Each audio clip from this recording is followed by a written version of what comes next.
India को त्योहारों का देश कहा जाता है और यहाँ पर मनाए जाने वाले त्यौहार जो है ना सिर्फ इंडिया बल्कि वर्ल्ड फेमस हो जाते हैं। कुंभ मेले की बात करें हिस्टोरिकली बहुत ज़्यादा इम्पोर्टेंट है। जब मैंने इसको पढ़ा तो मुझे मालूम हुआ कि 12 साल बाद 6 साल बाद और ये महाकुंभ है, मतलब 144 साल के बाद इस बड़े मेले को मनाया जाता है। ये बड़ी अच्छी बात कि हिंदुस्तान खाली मतलब काम करने से तरक्की नहीं कर रहा, उसकी धरती में कुछ है। जहाँ देखे ना एक तीन दरिया मिल रहे हैं, तीन मिल रहे हैं, वहाँ रिवर से कोई नहा रहा है तो वो अमृत हो रहा है, ठीक है। हमारे तो 5 दरिया मिल रहे हैं और वहाँ गांधी मिल रहा है सारा। उधर तो कोई स्नान करने नहीं जाता, उधर कोई देखने भी नहीं जाता कि हमारे दरिया किधर मिल रहे हैं। मैं सरप्राइज होगी कि 40 करोड़ लोग यहाँ पर आने वाले हैं और कुछ आ चुके हैं। एट अ टाइम 10 करोड़ की जो है गैदरिंग इकट्ठी है। 10 करोड़ मतलब कि एक मुल्क ही आप कह ले लगभग। जलवा है हमारा।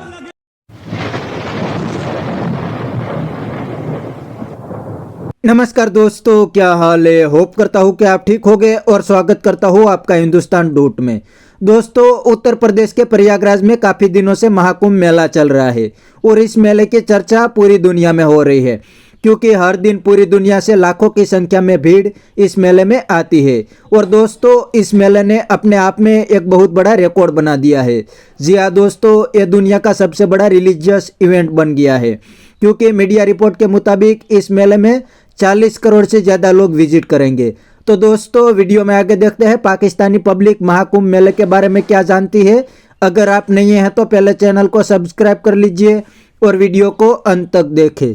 कुंभ मेला जो है हम बचपन में भी सुनते थे, होश में भी सुनते थे कि कुंभ मेला बहुत अच्छा है, उसमें जो बिछड़ जाए फिर नहीं मिलता, ठीक है।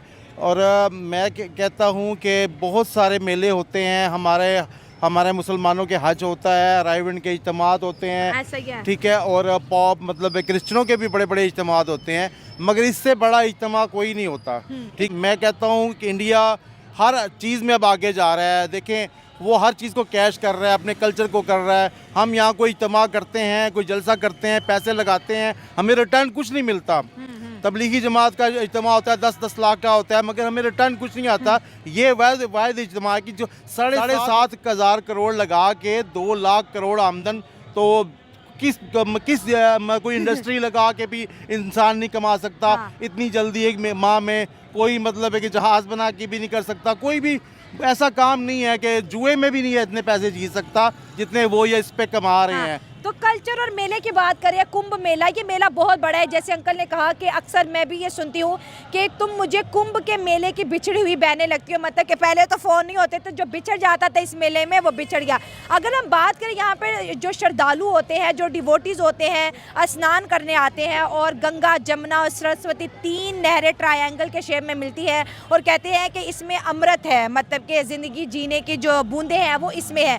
अगर सनातन धर्म की बात करें, क्योंकि मैंने आज इसको बहुत ज़्यादा पढ़ा है, इसकी हिस्ट्री को पढ़ा है, तो सनातन धर्म तो बहुत ही पुराना है, 10,000 साल। और इस्लाम को अगर देखा जाए तो 1400 साल, पाकिस्तान को बने 78 साल हो गए। अगर ब्रिटिश दौर की बात करें तो अंग्रेज़ भी इस गैदरिंग से डरा करते थे कि इतने बड़े मेले की गैदरिंग अगर हो गई तो कहीं मुल्क के अंदर सिविल नाफरमानी की तहरीक ना उठ जाए। देखिए, शायद हमारे नबी ने भी इस मेले को फॉलो किया हो, क्योंकि जब आप गैदरिंग करते हो तभी कुछ मिलता है। अभी वहाँ से कुछ मिलता है तो लोग, पागल तो कोई भी नहीं है ना। 10 करोड़ लोग, 40 करोड़ लोग वहाँ जा रहे हैं, स्नान कर रहे हैं, तो अल्लाह की मर्जी। मेरा ख्याल है हम तो उससे महरूम हो गए हैं। हम पाकिस्तानी तो नहीं उसमें स्नान कर सकते ना।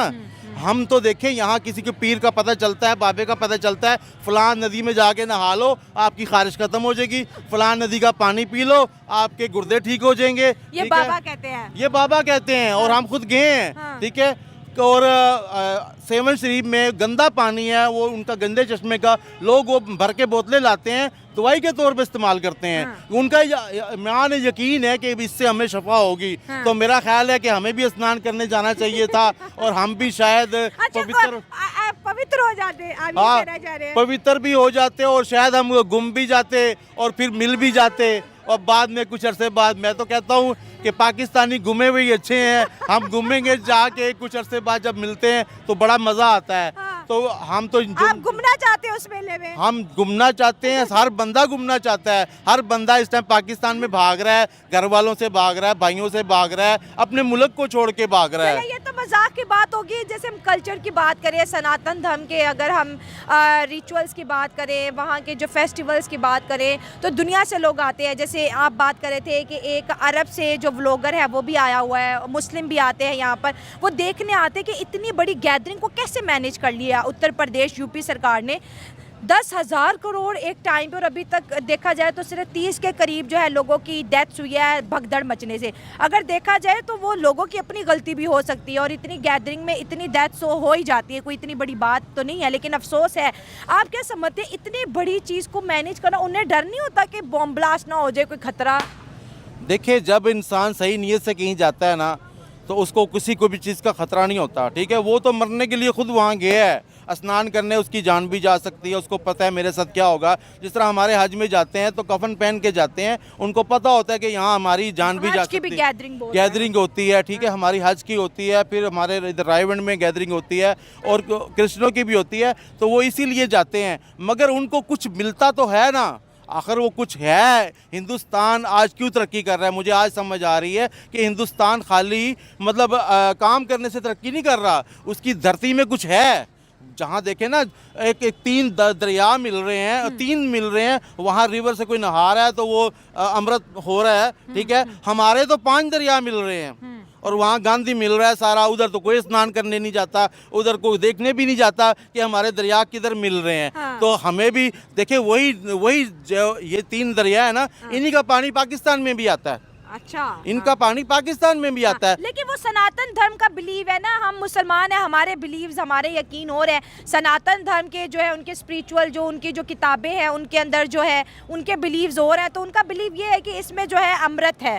तो इस वजह से वो साधु संत अघोरी आते हैं यहाँ पर, और लोग जो है उनसे बड़ी बड़ी दुआएं भी करवाते हैं कि भाई दुआ भी कबूल होती है, मन्नत भी पूरी होती है, लोग अपनी मन्नतें भी यहाँ पर, मतलब कि इतनी बड़ी एक रिलीजियस गैदरिंग जिसको सैटेलाइट से भी देखा जा सकता है।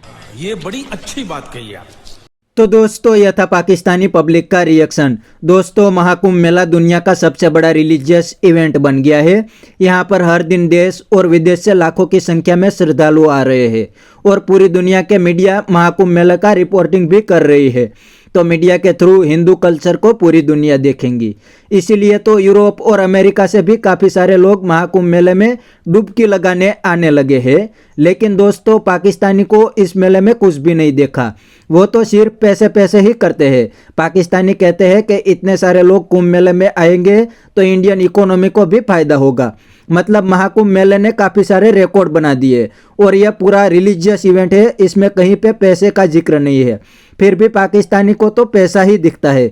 ऑफकोर्स 40 करोड़ से ज़्यादा लोग कुंभ मेले में आएंगे तो पैसे तो बनेंगे ही, लेकिन हर चीज़ पैसे के लिए नहीं होती। तो बस दोस्तों, आज की वीडियो में इतना ही। यह था पाकिस्तानी पब्लिक का रिएक्शन।